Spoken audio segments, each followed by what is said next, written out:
This is what really distinguishes you from an undergraduate student. As a master's student, we are saying this is where you should really talk with an informed point of view. You convince the stakeholders that look here, besides having project A, B, C, and D, I have used the present value and got this very figure. This figure that I have got is positive, means that this project is viable. Assuming we had got a negative sign here, we would say that the project should not be selected because it is not viable. But now that we have a positive sign of net present value, which is 29760, then we shall advise or make a decision to implement this project because it has a positive net present value. Hello? Hello? You guys are sort of causing chaos in the rupture. Hello?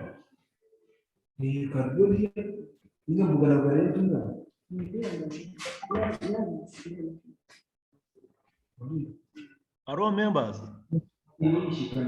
Hello? Prudence, kindly mute, you are making noise for us. Hello? Hello? Hello. Yes, I'm saying that this is why you are studying a master. And studying a master means that you should be more knowledgeable and skilled, not like as you were at undergraduate level.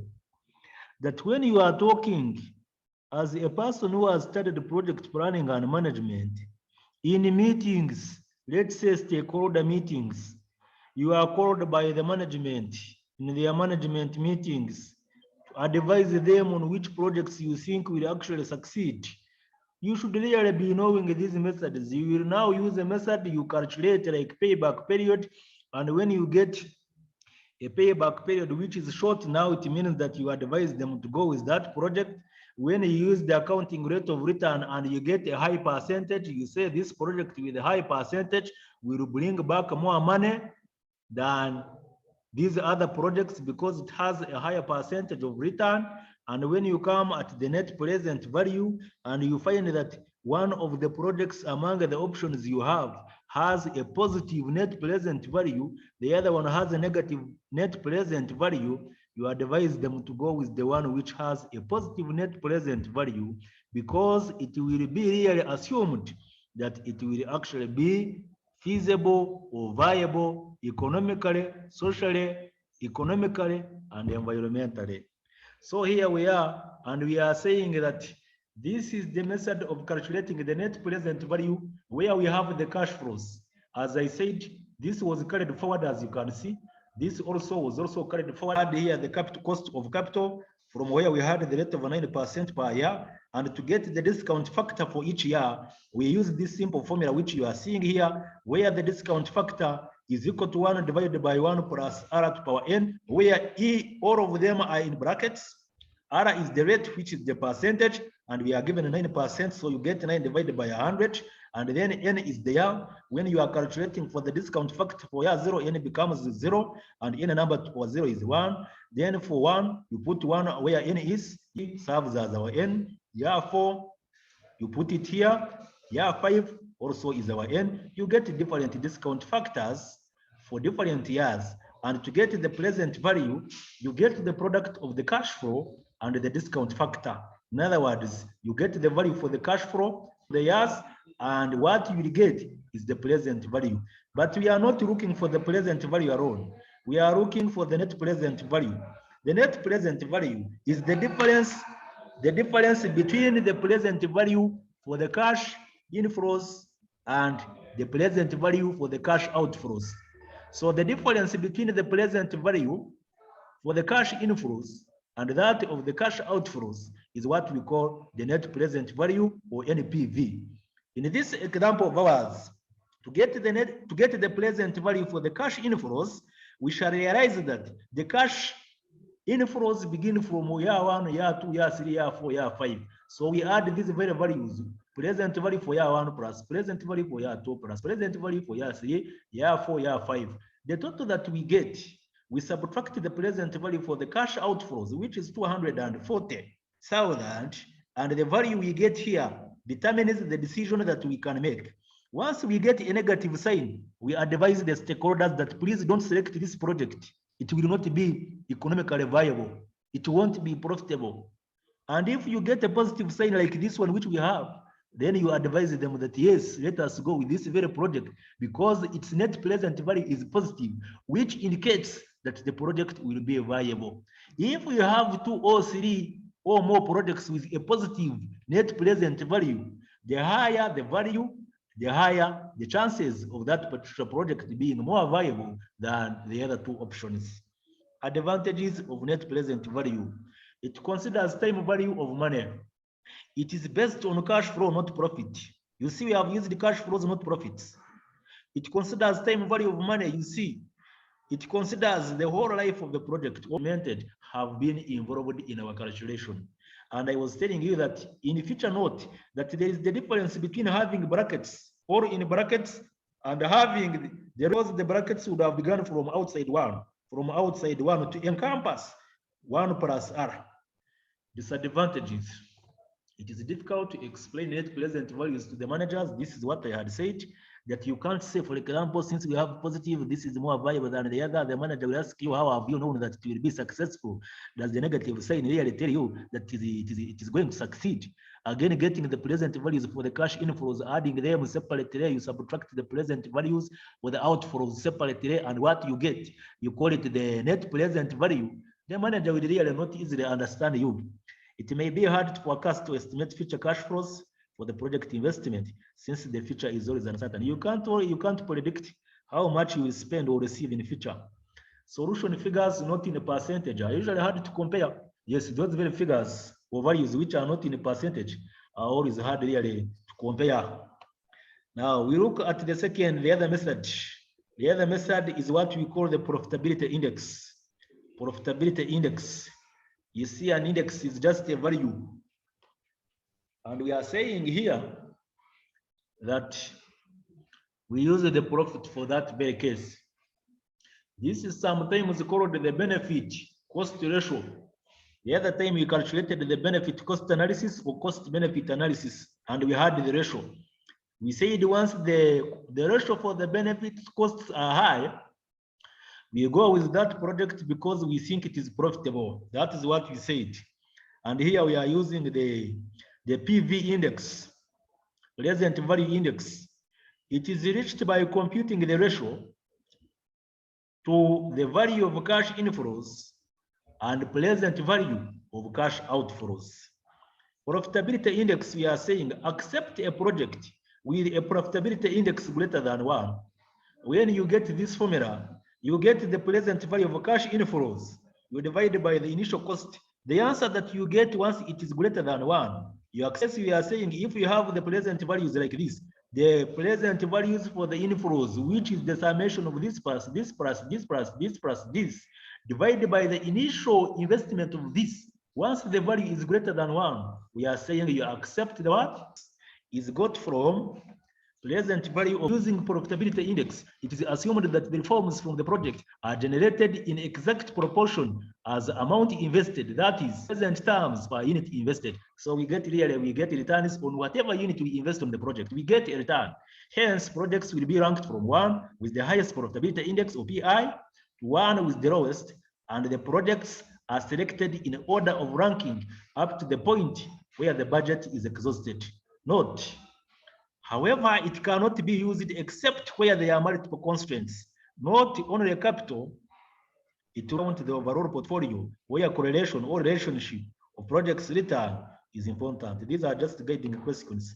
They are guiding questions. Now we are here on capital rationing. Capital rationing. Capital rationing. To ration is to divide. Capital rationing. We are saying, members, let me first see whether you are all really hearing me. Zerina, are we together? Zerina. Yes, doctor. Are we together? Yes.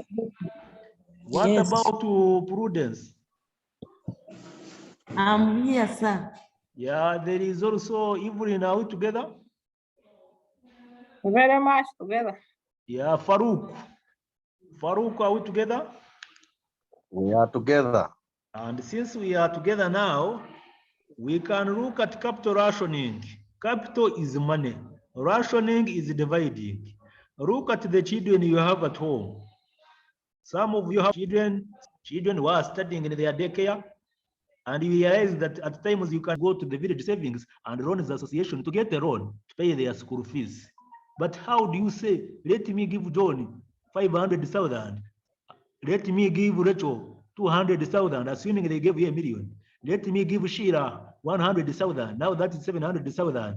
Let me give Bob 200,000, and I remain with 100,000 to be eating. Or you give it to another student or another child of yours.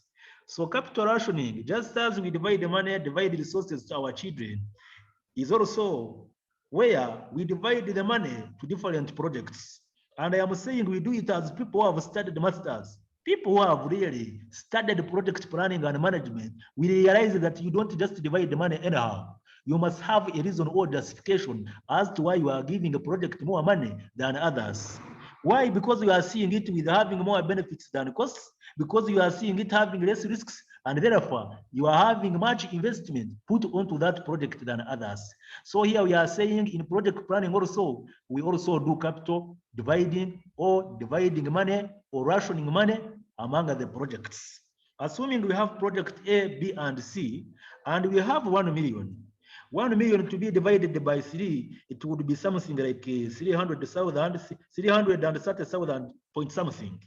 But we can't use that one to divide the money equally like that. No, we must have reasons. If this one has the higher net present value than others, if this project has a higher payback period than others, then why can't we give it more money than others, since it is going to give us back money, quick money on what we had given to it than other options, saving money. We have a case where we divide the money which we have got from the bank. But you realize that getting money from the bank, you can request for 2 million. Let's say, assuming you wanted to start your 2 projects, one for tree planting, the other one for cabbage growing. You would really request for 2 million from the bank, and the loans manager, the loans officers, would come to see your assets. When they come, they advise the manager that this very person, our customer, really, according to how we have seen and valued his assets, they don't exceed 1 million. So now the banker will decide to give you 500,000, yet you are requested for 2 million because they think you have no capacity to pay back.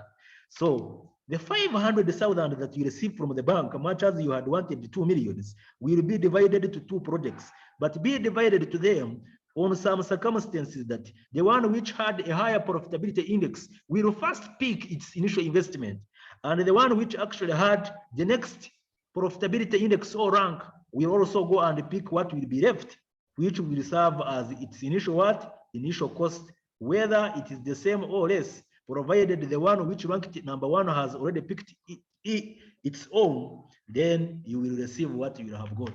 So we are looking at hard capital rationing, and we are saying this is where you find that you are limited by lending institutions. For example, you need some money, you go to the bank, and the bank gives you less. You use that less money that you have got from the bank to divide it among the projects which you want to implement, but basing on some certain factors like analyzing their benefit and costs, or their net present values. So where the limit, you go for some money from the bank, and the bank says, no, for us, we can manage to give you 1 million, yet you wanted 3 millions. That is under hard capital rationing.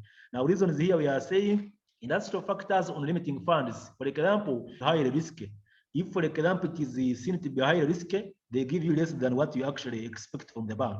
Company-specific factors such as poor historical record on company's performance. If, for example, they realize that looking at their previous experience, looking at the experience with you, working with you, they realize that you have not been paying back in time. Once they realize that you are, the banker will give you less than what you actually required. So that is under hard capital rationing. These reasons are reasons as to why you may get less money than what you had requested for from the bank, but which money you had planned to ration it or divide it among the different projects which you would wish to implement, basing on factors such as assessing their benefits to costs and establishing whether their benefits will be more or higher than the costs. Now we come to the soft capital rationing. The soft capital rationing is where the managers, the management, an organization will have full authority to determine how much they can allocate on a certain project. Let's say the managers, through their planning meetings, make some budgets and say, we shall give this project 30 millions, the other one 40 millions. They do so because they have resources and now they have powers to determine how much they can ration or give or divide and avail to each of those very projects because they already have cash in their hands, and it is up to them to pay or allocate any amount of funds on any project of their choice.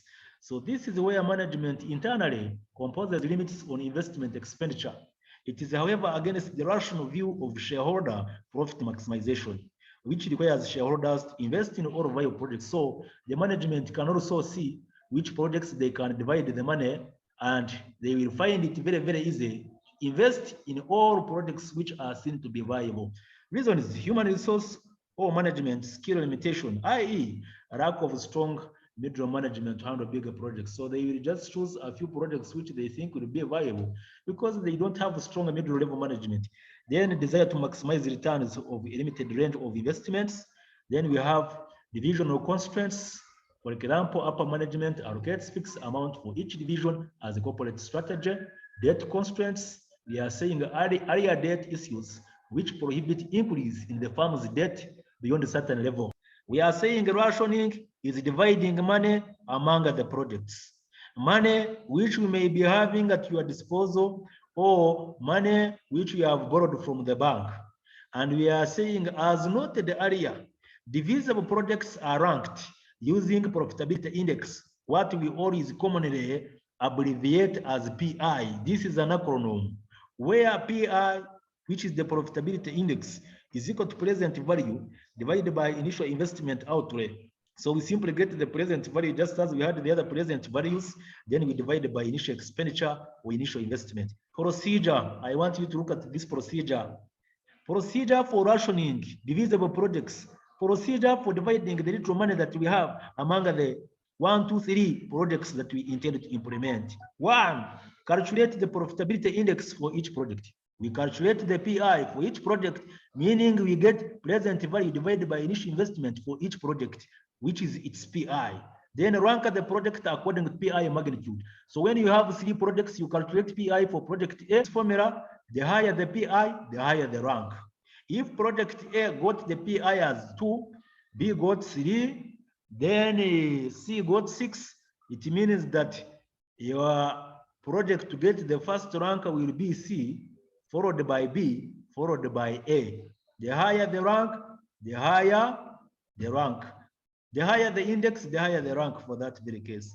So allocate funds according to ranking until all available funds are used up, and make a selection of the projects.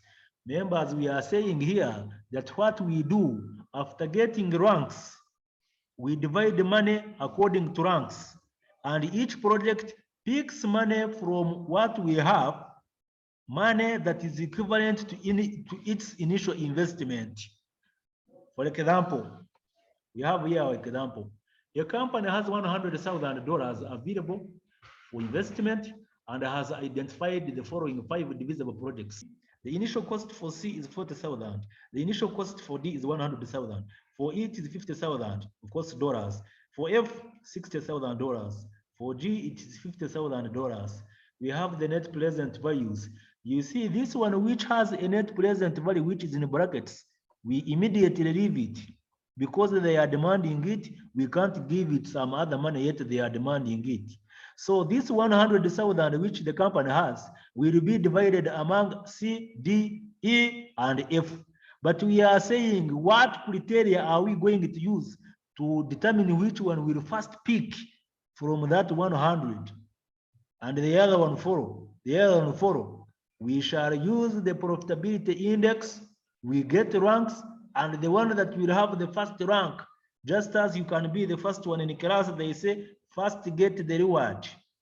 they have mattresses, they have fridges, they have books. They say, since you are the first, you pick whatever you want.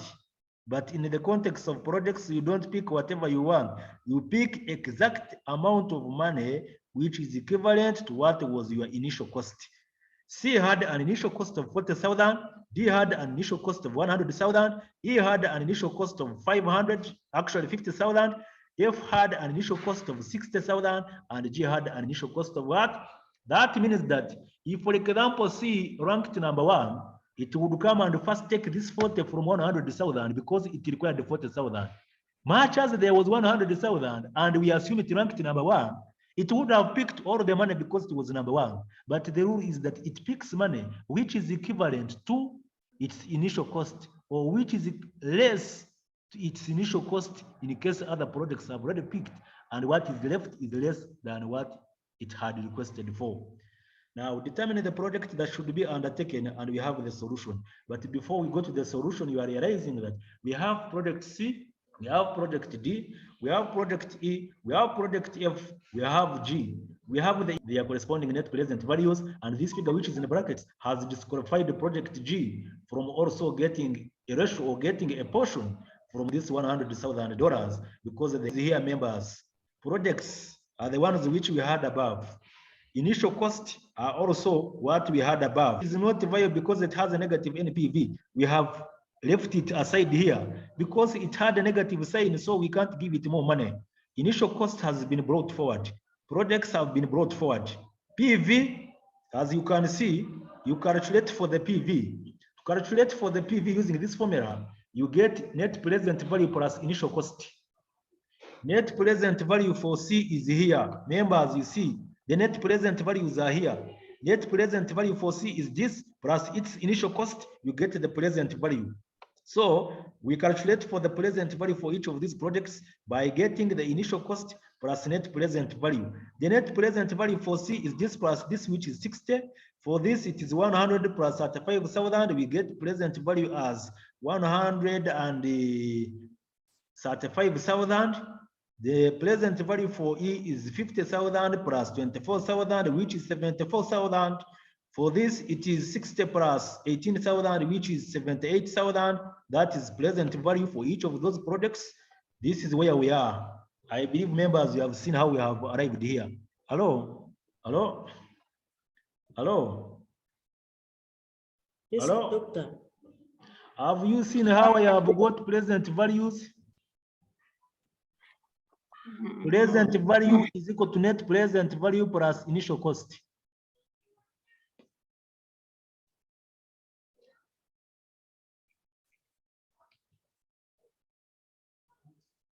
Yes, we have seen.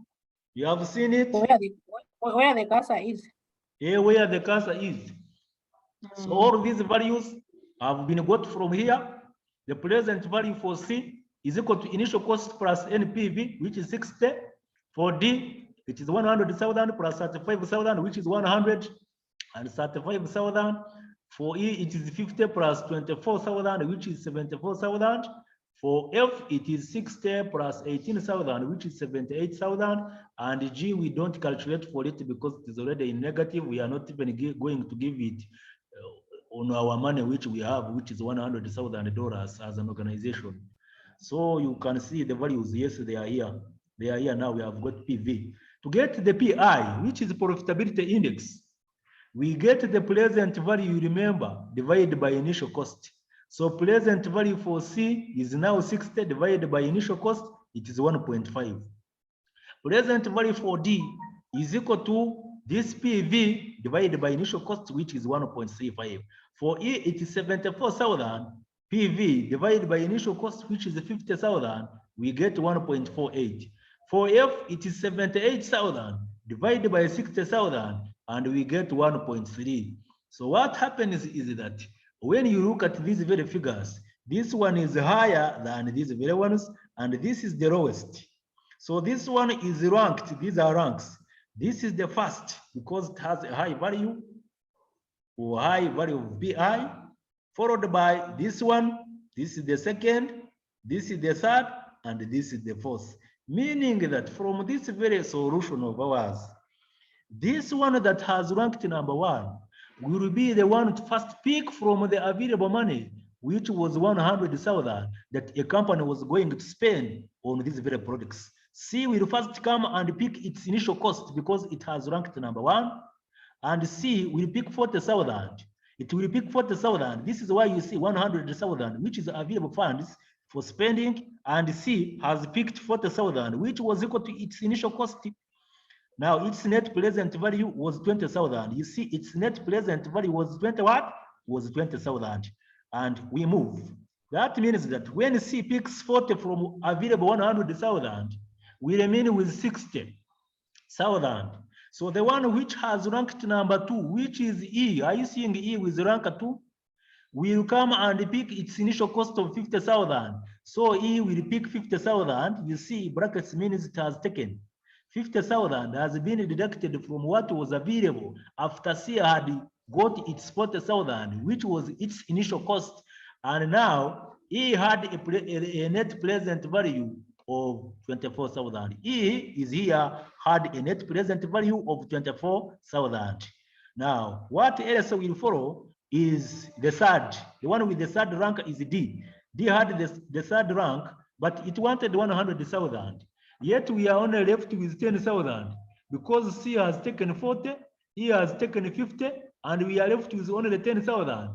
So D, which will actually follow, will take that remaining 10,000. You see, there was 10,000 which was left, and D took that 10,000 which was left, but it has not taken what it wanted. It wanted 100,000, but has taken 10,000. So it has taken 10% of what it wanted. Yes, when you get, let me see, when you get 100,000 divided by 10,000, I think you get 10%. Yes.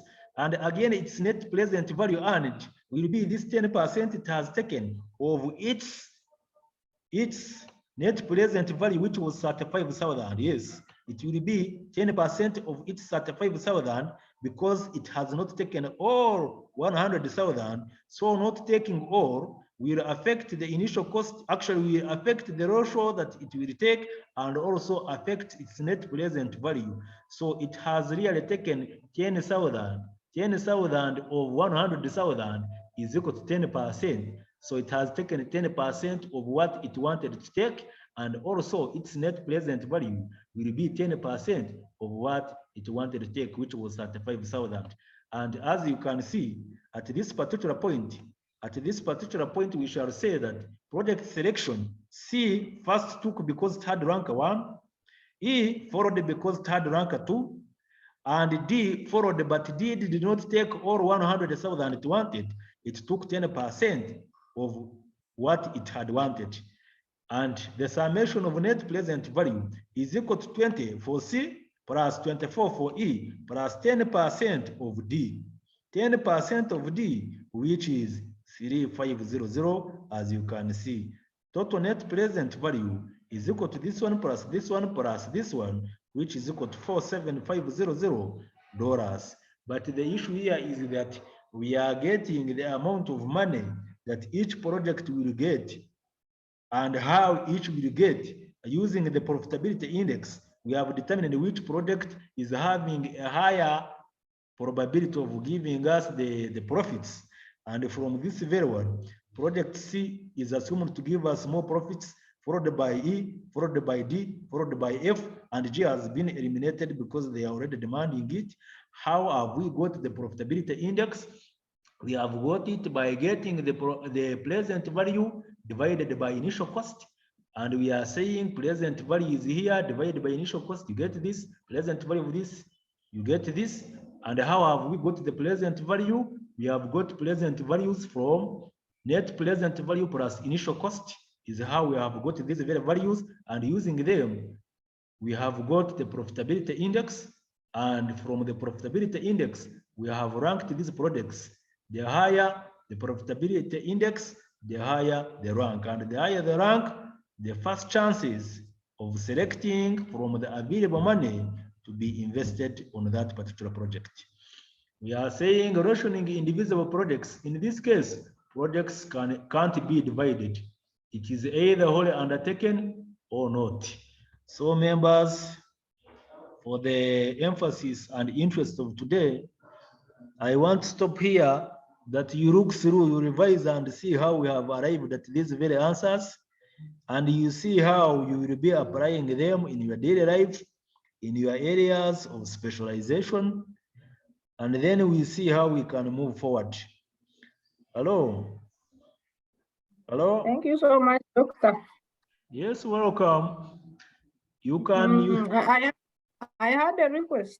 yes, you can pose it. Personally, I would like to have like guiding questions for my personal discussion.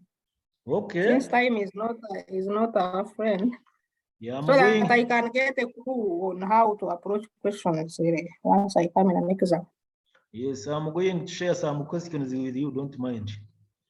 Thank you. Some guiding questions such that when you are revising, you can see how you can move forward. Thank you so much. You're welcome. Doctor, Yes, Doctor, I'm sending you my email. I don't have the notes. on your email. Is